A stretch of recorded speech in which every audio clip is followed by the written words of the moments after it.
Fala pessoal, tudo bem? Vamos aqui para mais um encontro, né, nessa sexta-feira. Vou falar do índice Bovespa, dos principais índices, né, também ali, né, setor financeiro, materiais básicos, utilities, energia, enfim, entre outros, além do seu destaque de baixa e de alta, né? Vamos falar aqui com a visão, né, da análise técnica para a próxima semana que está vindo. Bom, para quem não me conhece, sou Otto Sparenberg, analista técnico do BTG Pactual Digital. Então bora lá para o gráfico, vamos falar do Ibov?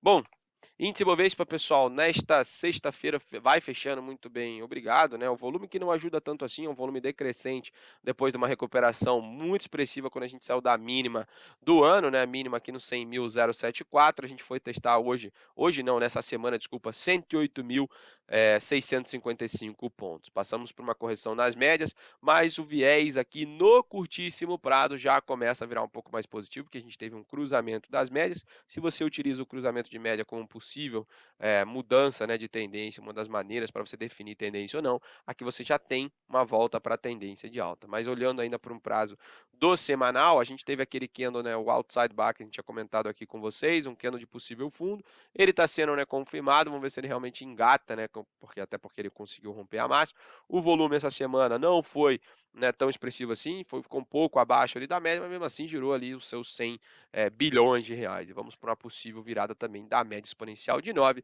no gráfico semanal, de olho nisso. Olhando aqui novamente rápido para o diário, pessoal, seria bacana se o índice conseguisse romper isso aqui e vai embora, né? Buscar lá os seus 112 mil pontos. Agora, se ele passar por uma correção maior, também não estranharia, visto trabalhando até numa possível formação de Okoi. Tá bom? Para retomar aí a sua tendência, reverter na real essa tendência de curto prazo e engatar uma puxada relevante. Essa linha aqui laranja, né? Não é nem tão laranja assim, né? Um amarelado aqui para amarelo com laranja, enfim, região aí de linha de tendência de baixa que ela foi testada, tá vindo aqui, né, pela terceira vez sendo testada e está caminhando sim para o rompimento. Se conseguir romper, a gente trabalha com esse pivô ou então com esse espelhamento, tá? Espelhamento que é deste fundo até esse topo aqui, me dá um alvo lá também nessa faixa dos 112 mil pontos.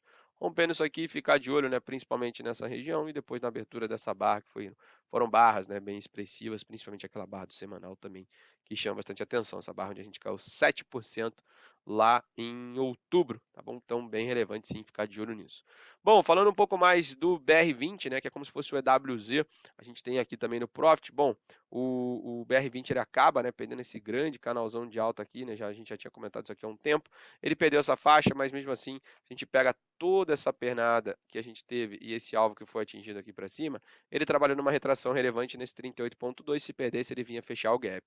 Olhando mais num curtíssimo prazo, ele está tentando aqui sim, né, tá mostrando uma faixa de acumulação. Vamos ver se a gente começa a ter um respiro em cima do BR20. Olhando o gráfico aqui no semanal, a gente teve vários testes dessa faixa e se ele conseguir romper essa região dos topos anteriores, a gente até tem um possível fundo triplo, exatamente. É um padrão de reversão raro aí de ser visto, mas está indo aí sim para uma possível retomada do ativo. Ficar de olho principalmente se ele conseguir romper 17.139, seria bem bacana aí nessa faixa do fundo triplo. Bom, falando um pouco lá de fora, Dow Jones fecha a semana muito bem, obrigado. Depois aí de 4 semanas seguidas de queda, o ativo recuperou e recuperou bem, né? Subiu aí lá os seus 4%, é coisa pra caramba para o mercado americano e o volume foi bom, né? Se girou aí 60 trilhões de dólares, tá, pessoal? É coisa demais aí. E, além disso, essa barra fechando na máxima sugere uma continuidade do movimento para voltar a testar a região do topo lá. Vamos ficar de olho nisso. Só que no diário, a questão aqui está um pouco complicada, né? Porque a gente recuperou muito rápido e ele está meio que arrastando, né? Então, o que não me chama um pouco de atenção se isso aqui virar uma gigantesca deriva por aqui, né? O volume também já não é mais o mesmo, a gente tem uma certa divergência, onde a gente tem preço ascendente e volume decrescente, tá? Ficar de olho nisso. Olhando lá para fora, se a gente coloca para acompanhar, né, até o próprio o S&P e tudo mais, o S&P teve um movimento também bem parecido, para a gente que estava acompanhando aqui o mercado americano, ele também está voltando para testar a região do seu topo histórico, está bem próximo, né, do topo histórico, recuperou essa semana aí os seus fecha, né, o dia de hoje com 0,90, e se a gente coloca na semana também uma barra bem forte, fez apenas um pullback aqui na média de 20 e vai retomando o movimento ascendente, né, a tendência aí fantástica de alta do mercado americano, se for para romper lá, melhor de todos, né, para seguir aí com novas altas. E falando um pouco mais aqui do próprio Nasdaq, né, também uma bolsa de tecnologia para a gente acompanhar, o semanal também vai deixando, e o semanal mais um inside bar, né, uma barra que tem as suas extremidades dentro da barra anterior. Se conseguir romper, vamos dar sequência. Até pode projetar 100% dessa barra aqui para cima. Seria bem bacana, tá? Para o Nasdaq. E também tendência fantástica de alta. Show? Bom, Petrobras está na tela, né? Está no leilão ainda. O ativo fez um belíssimo pivô, seguiu o movimento, foi buscar os 29,50 essa semana, um alvo, né, bem bacana aí que foi atingido e a gente segue de olho na Petro, mas aqui o que complica é que ela está um pouco distante de média, tá, meus amigos? E emplaca a sua terceira semana seguida de alta. Essa semana subiu 2,97 e buscou o alvo dos 29,50. Próxima região intermediária seria 30,68. Tem o topo histórico aqui nessa faixa do 31,66 e o alvo bem maior lá em cima, 3288. E não tem como a gente falar de Petro se não falar de petróleo, né? Voltando aqui com o TradingView na tela para vocês, falando um pouco do Brent. Ele recupera também depois de uma bela correção, né, deixada, se a gente até traça essa grande linha de tendência aqui de alta, ele está tentando voltar para dentro dessa região, né? Seria bem bacana, porque isso classifica como um gigantesco falso rompimento da linha de tendência de baixo e vamos em busca aqui, né, de novas altas. Seria bem interessante isso para o mercado do petróleo aqui, né? O mercado que a gente já vem acompanhando há um bom tempo. Vai lembrar também que eu posso até trabalhar com essa retração, né, daquela pernadona de alta daqui de trás, onde a gente teve, né, até um alvo atingido de 200%, ficou devendo 261 ali, né? Enfim, ficou que o 2001 ficou lá em cima ainda. Poderia até ter trabalhado com esse talvez esse espelhamento ou com essa retração aqui, ó, visto que ele testou o topo anterior e pode ser sim uma retração desse movimento. Ele voltou para testar esta faixa dos $70 e vai respirando. Bem bacana, né? Voltar a trabalhar também acima das médias seria show de bola para a gente que está de olho aí no próprio petróleo ali, tá bom? Então seria aqui, ó, um falso rompimento violento voltando para cima das médias, vai, quem sabe, em busca lá dos $80 novamente, e aí sim seguir com novas altas. O S&P não, o WTI também teria esse movimento, né? Lembrando que a gente teve um movimento aqui, o WTI foi até um pouco mais, né? Se a gente até coloca esse movimento que o WTI chegou até a ficar no negativo, né? O contrato futuro de petróleo teve movimento negativo no ano passado, isso mesmo, para quem não acompanhou, sim, ele teve esse movimento, né, negativo. Enfim, colocando aqui, a gente até tem um reteste também de uma cabeça aqui da região de resistência, né? E vai recuperando também essa faixa, bem bacana. Se eu traço uma linha de tendência daqui, essa aqui ele está bem longe ainda para voltar. Se eu até traço essa daqui mais intermediária, também ele já está aqui praticamente voltando para esse range, né? Mas essa aqui acho que é forçar um pouco a barra, tá bom? O que não pode acontecer no petróleo, só completando, né, que esse aqui é o WTI, é ele armar um possível ombro, cabeça, ombro, que seria um grande padrão de reversão. O Brent seria a mesma coisa, tá, pessoal? Pernada de alto, corrigiu e depois armar esse movimento aqui. Aí, complicou bem, tá bom? A gente que está acompanhando aí Petro, que acaba impactando na Petro, né? Bom, falando de Vale, Vale é um papel que a gente tem aqui na carteira semanal, né? Realmente teve uma performance bem bacana essa semana. Foi buscar o alvo do 78,20 logo aqui no início, depois passou 3 dias de correção, volume muito fraco. A gente ainda acompanha essa reversão da tendência de Vale. Se ela conseguir romper novamente essa faixa do 78, a gente vê um alvo lá em cima no 82,010. O que não pode acontecer é ela voltar para perder esse 71,97. Aí a situação complicou, porque ela volta para baixo das médias e aí perde também a cabeça do pivô, perdeu o suporte e aí já não faz tanto sentido. Volta a sua tendência de plasma no semanal. Muito menos é isso aí, 101,97 se perder, até porque é a mínima do semanal.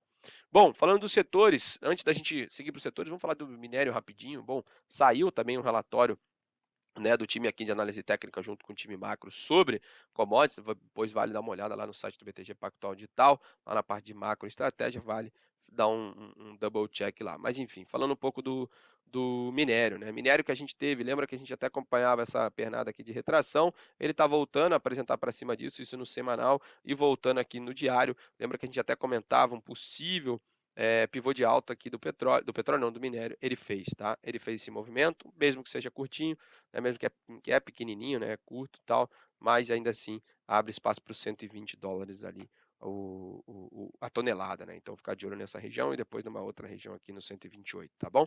Ficar de olho nisso para você que está acompanhando o minério, tá bom? Também toda a questão da Evergrande, também isso acaba impactando nos metais, né? Por lá, quem acaba fazendo preço por aqui. Enfim, falando um pouco mais do setor financeiro, a gente ainda tem um grande canalzão de baixa aqui para a gente acompanhar.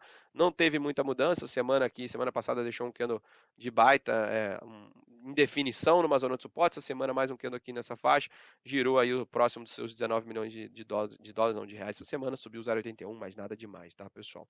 Falando do destaque do setor financeiro, ficou com Bepan, né? Bepan não posso falar, então vou comentar aqui Banco Inter, que teve uma recuperação fantástica essa semana, subiu seus 13,70, vai aí brigando, né, para retomar acima desse 39,22. E se o ativo conseguir, né, recuperar isso aqui, você pode até olhar pelo intraday um possível OCOI, né, rompendo 39,22, ele engata uma reversão do movimento bem bacana. Então a gente segue de olho nisso, olhando mais no curtíssimo prazo. Se você olhar desde lá de cima, você ainda tem uma grande linha de tendência aqui, né, que trava bastante o papel, então a gente ainda acompanha praticamente esse movimento de Banco Inter, tá bom? Se eu ligar os fundos aqui também, é mais ou menos o que a gente tem. Então, fico mais atento mais nessa linha de tendência de baixa, ponto bem importante para a gente ficar atento.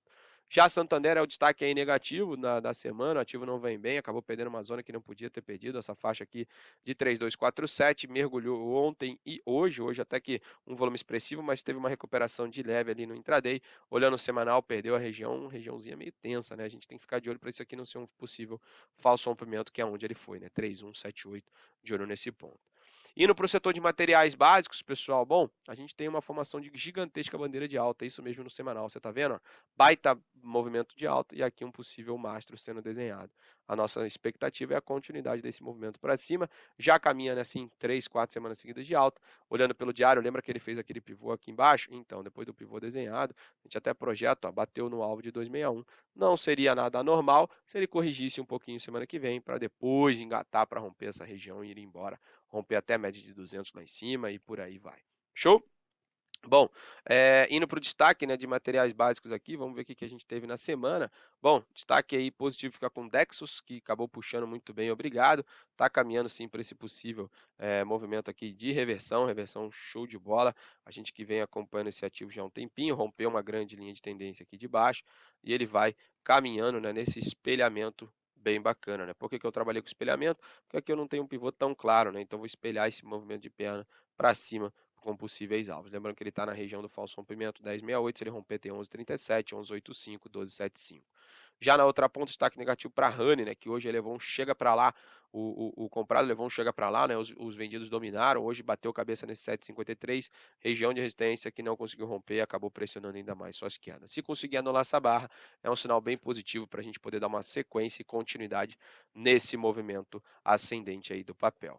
Falando um pouco mais aqui do setor de consumo, né, o setor de consumo ainda segue dentro de um movimento bem forte de baixa, aqui não tem muito o que fazer, é aguardar realmente até uma reversão aqui desse movimento, bem complicado, foi bater um alvo de 200% que a gente tem lá de cima, né, desse espelhamento aqui para baixo, foi o alvo que foi atingido, ele tentou uma recuperação, ainda assim não fez nenhum pivô, nenhum leve pivô nos 60 minutos, né, que seria acima do 4.070 pontos. Se eu romper isso aí, melhora e muito para a gente acompanhar, tá bom, pessoal? Vale ficar de olho nisso aqui para o setor de consumo. Deixa eu pegar o destaque positivo e o negativo. Bom, destaque da semana ficou com Lojas Marisa, né? Teve uma proposta de aumento de capital social da companhia por parte dos controladores. O mercado viu isso como muito positivo. Ele acabou rompendo uma gigantesca linha de tendência, um canalzão de baixo que vinha trabalhando.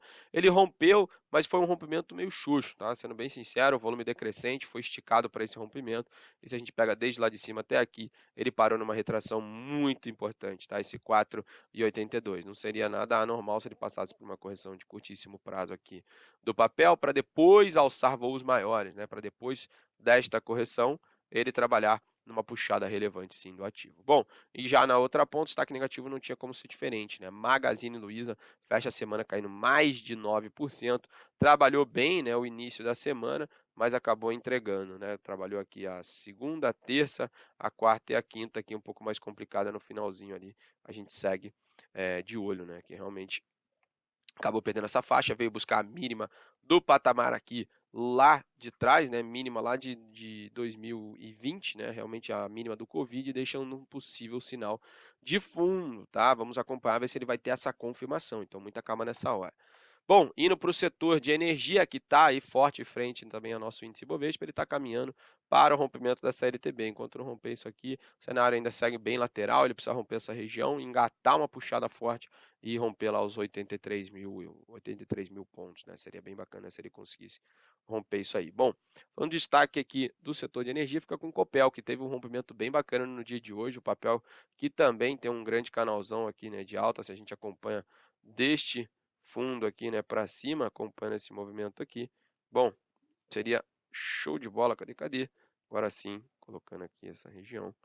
Aí. Bom, ele está atuando com bastante suporte, ele fez esse teste de suporte dos 5,90, ali R$ 6, e no diário, olha que bacana, está vindo para o rompimento do 6,44 e está caminhando com um bom volume, né? O volume não está acima da média, mas é um volume alto na compra, então o volume até positivo, abre espaço lá para o 6,77, seria um movimento bem bacana. Já o destaque negativo fica essa semana com o Light, que caiu 7%, infelizmente. O papel não conseguiu romper essa região, frustrou muito essa faixa. Ontem teve uma volatilidade a 1.000 e acabou vindo para testar uma zona de suporte. Se perder esse suporte, cara, abre um vazio para testar até o fundo anterior, lá próximo dos R$ 10. Aí a situação complicou e complicou bem.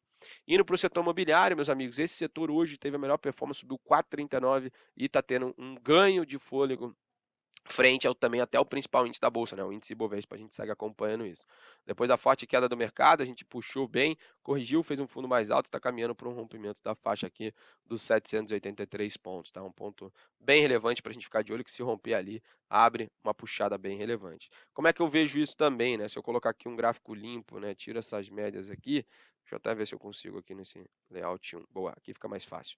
Bom, eu vou dividir, tá, o índice imobiliário pelo Ibovespa, e com isso, na real, vou dividir pelos setores como um todo. Com isso, eu vejo qual o setor que tem uma força relativa frente ao índice Ibovespa, ou seja, se ele tem um gráfico ascendente, eu consigo ver que o numerador está ganhando fôlego frente ao denominador, né? Isso é bem bacana. Aqui, ó, o que a gente tinha? Durante esse período todo, de 2000 e de finalzinho de 2019 até aqui, praticamente o Ibov estava superando o imobiliário bem complicado, né? À toa que a gente viu a performance imobiliária em 2020 e 2021. Só que agora ele está tentando formar um pivô. Vamos acompanhar isso porque o imobiliário está querendo sim ganhar um pouco de força relativa frente ao Ibovespa. Vamos ver se isso vai confirmar e se ele vai conseguir acelerar esse movimento. A gente estaria naquela virada dessa tendência para o setor, né? Onde a gente também acompanha o fluxo indo para ali.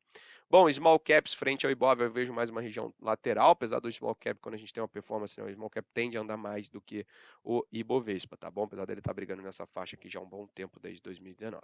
Setor financeiro não adianta, realmente a situação está bem complicada, né? O mercado aí realmente não está poupando esforço, o setor financeiro está bem fraco frente ao índice Ibovespa. Se a gente coloca o setor de consumo, está bem próximo também ali, levou um tombo, né, esses últimos dias e veio para testar uma região muito importante lá em 2018, tá? Será que aqui a gente começa o início de uma reversão dessa puxada? É um ponto bem bacana, né, para a gente começar a acompanhar e estudar, né? Quem sabe se ele vai parar aqui nessa região ou se ele vai conseguir retomar o seu fôlego, né, para cima aí, o setor de consumo, visto que ele veio testar uma zona de suporte, né, pelo índice de força relativa, é claro.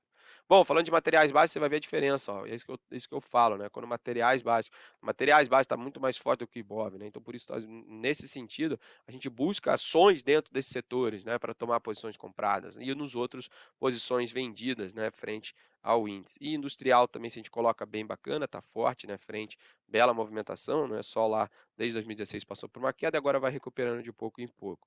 Se a gente coloca aqui também o setor de utilities, é bem parecido ali com o próprio setor de energia, se a gente colocar aqui também para acompanhar, ó, tá vendo? O setor de energia é um setor mais forte aqui, né, frente ao Ibov já no longo período de tempo. Ele passou um bom tempo aqui meio travado, né, 2020, mas enquanto o mercado teve uma outra performance, mas a gente ainda acompanha essa continuidade do movimento aqui. Quem sabe energia, né, também a gente acompanha para se ele vai ganhando fôlego frente ao Ibov. Tá? É um estudo diferente que eu trouxe aqui para vocês, mas acho que é válido, tá bom? A gente acompanhar, fica, né, de estudo aí também para quem quiser acompanhar, estudar um pouco mais sobre força relativa dos setores. Tem bastante coisa, não só aqui, lá fora também, o John Murphy fala sobre isso. Bom, pessoal, eu vou ficando por aqui. Chegamos ao fim de mais um vídeo, mais um encontro nosso. Se você chegou até aqui, não esqueça de deixar o seu like, né? O seu joinha ajuda bastante aqui a gente, pessoal, a divulgar cada vez mais esse tipo de conteúdo. E não esqueça de deixar nos comentários, né? Qual a sua sugestão, né? Qual o teu feedback aí? Ah, Otto, pô, melhora isso. Pô, fala mais sobre aquilo. Enfim, deixe também o papel aí que você quer que eu analise para a próxima semana. Um excelente descanso para vocês, um excelente final de semana e nos vemos na próxima, pessoal.